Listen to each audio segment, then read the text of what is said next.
Alongside Blake Byler and Katie Wyndham, I am Austin Hannon, and this is Bama Central's Instant Analysis. Alabama defeats Ole Miss 24-10 today at Bryant-Denny Stadium.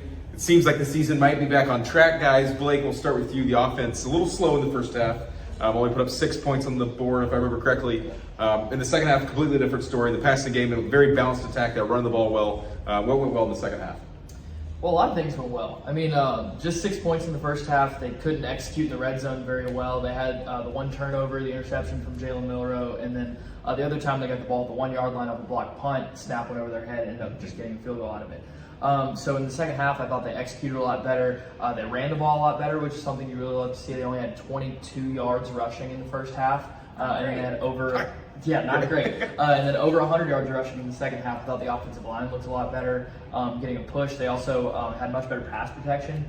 4 sacks in the first half compared to just 0 in the second half. So overall, the offensive line looked better. Jalen Milroe was able to stand in the pocket, deliver some good passes. He had that one touchdown pass to freshman Jalen Hale. So just overall, a lot better execution, good energy. I think they really were able to feed off the defense, which Katie's about to talk about, the way that they played.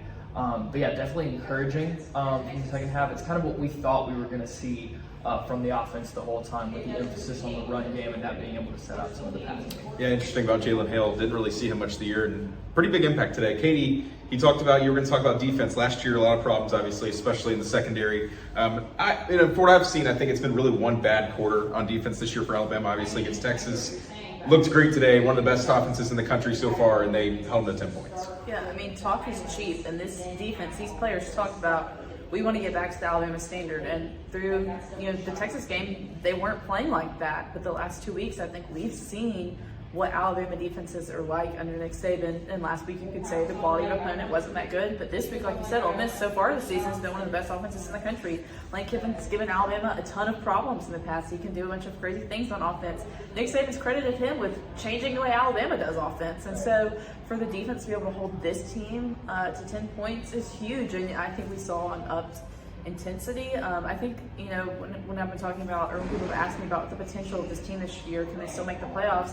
I've said it's hard for me to picture so many areas of the team being able to kind of flip a switch and change, but I think we saw the offensive line look a lot better in the second half. We saw a lot of people on defense look good. I just saw a little snippet of Lane Kiffin's press conference where he talked about the Alabama secondary and did really good. But it was really the whole defense. They were getting pressure on the quarterback. The defenders were doing well against Ole Miss's receivers, and really if it weren't for that last drive where they had those 4th down conversions, Alabama would have held them under a really good Ole Miss offense under 300 yards. Feels like a big win. 24-10 is the final score.